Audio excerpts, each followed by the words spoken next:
तो अगर फ्राइंग की बात की जाए तो फ्राइंग के अंदर हमारे यहाँ जो मोस्ट पॉपुलर डिश है वो है समोसा।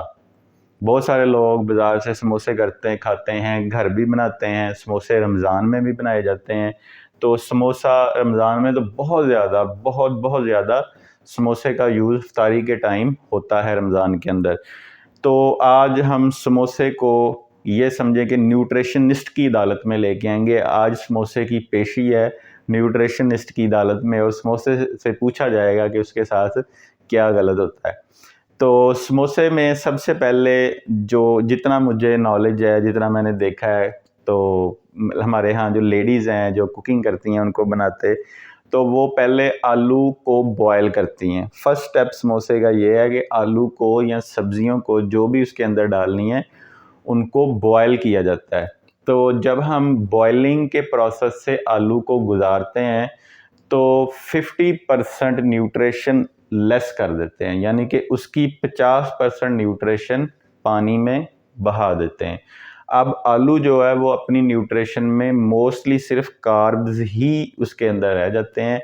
तो वो सिर्फ कार्ब्स आपको प्रोवाइड करेगा, जो उसके अंदर आयरन, जिंक या दूसरे अपना विटामिन्स हैं, बी कम्प्लेक्स उसके अंदर होता है, वो सारा हम पानी के अंदर निकाल के आलू से बाहर फेंक देते हैं। अब उस आलू के अंदर कुछ सब्जियां डाली जाती हैं, कुछ मसाला जात डाले जाते हैं, कुछ और चीज़ें समोसे की चटनी बनाने के लिए डाली जाती हैं, जैसे प्याज, धनिया और दीगर। कुछ लोग उनको भी साथ बॉयल कर लेते हैं, तो कुछ लोग जो हैं उनको कच्चा ही डालते हैं एज इट। फिर उसको मैश करके अच्छी तरह उसकी एक चटनी बनाई जाती है, और भी लोग अनारदाना दीगर इस तरह की चीज़ें उसके अंदर डाल के उसकी चटनी का टेस्ट बनाते हैं। तो वो एक टेस्ट वाली चटनी जो है वो फिर एक होती है समोसा पट्टी, जिसे हम कहते हैं। एक रोल होता है, उस पट्टी को, उस आलू को उस पट्टी के ऊपर रख के फिर उसको बनाया जाता है। अब जब वो समोसा रेडी हो जाता है तो उसके बाद जो अगला स्टेप है वो है फ्राइंग का। एक स्टेप तो उसका हो गया बॉइलिंग का, बॉइलिंग में से समोसा गुजरा जिससे उसकी न्यूट्रिशन आलू की फिनिश हो गई, सब्जियों की ख़त्म हो गई। तो अब अगला मरहला आता है फ्राइंग का।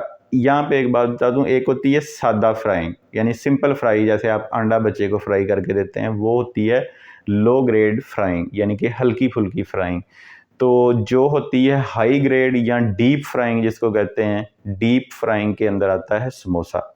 और इसके अलावा चिकन पकौड़ा भी डीप फ्राइंग के अंदर आता है। हम चिकन पकौड़ा बड़े शौक से हमारी वाम खाती है, तो समोसे भी बहुत शौक से खाए जाते हैं, रमज़ान में खाए जाते हैं। तो ये दोनों प्रोडक्ट्स जो हैं ये डीप फ्राइंग के प्रोसेस से गुजरती हैं, यानी कि उनको डीपली फ्राई किया जाता है।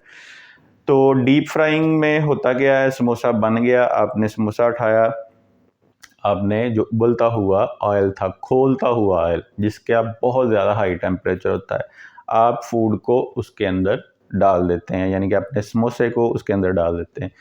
तो इतनी हाई डीप फ्राइंग के अंदर आगे क्या होता है समोसे के साथ, समोसे की जो न्यूट्रिशन बाकी बॉइलिंग के बाद बच गई थी, जो आलू की सब्जियों की न्यूट्रिशन बॉयल करने के बाद बच गई थी, वो डीप फ्राइंग के अंदर वो भी वेस्ट हो गई। यानी कि जो थोड़ी बहुत बची थी बॉइलिंग करने के बाद, आलू को बचा था जो आलू के अंदर न्यूट्रिशन ग़िज़ाइयत, वो जब आपने उसके तेल वाले कढ़ा के अंदर उसको डाल के उसको डीप फ्राई किया है, तो वो भी जो न्यूट्रिशन थी वो भी निकल गई। अब समोसे के अंदर क्या है, ये सवाल है आपके आगे कि क्या आप समोसे के अंदर खा रहे हैं। तो मेरे ख्याल से बमुश्किल से आप 20 या 10% न्यूट्रिशन जो है वो ले रहे हैं। एक्चुअली सिर्फ आप अपनी ज़ुबान के जो टेस्ट बर्ड हैं अपने मुंह के अंदर, आप उनको खुश कर रहे हैं। समोसे के अंदर कोई चीज़ नहीं होती। दो प्रोसेस हैं उसके, एक बॉइलिंग कर दिया, उसमें आधी निकल गई, दूसरी जो न्यूट्रिशन बची थी वो आपने डीप फ्राई करके वो भी निकाल दी। तो समोसा जो होता है वो लेसर, मतलब लोअर तरीन न्यूट्रिशन में बन जाता है, यानी कि वो लो ग्रेड न्यूट्रिशन की प्रोडक्ट बनता है। तो अब नाजरीन आपको समझ आ रही होगी कि कैसे हमारी हेल्थ जो है वो ख़राब होती है, कैसे हम लोग बीमार पड़ते हैं, क्योंकि समोसे के अंदर आप कोई चीज़ नहीं खा रहे। तो सवाल यहाँ पे ये पैदा होता है फिर समोसे के अंदर हम खाते क्या हैं।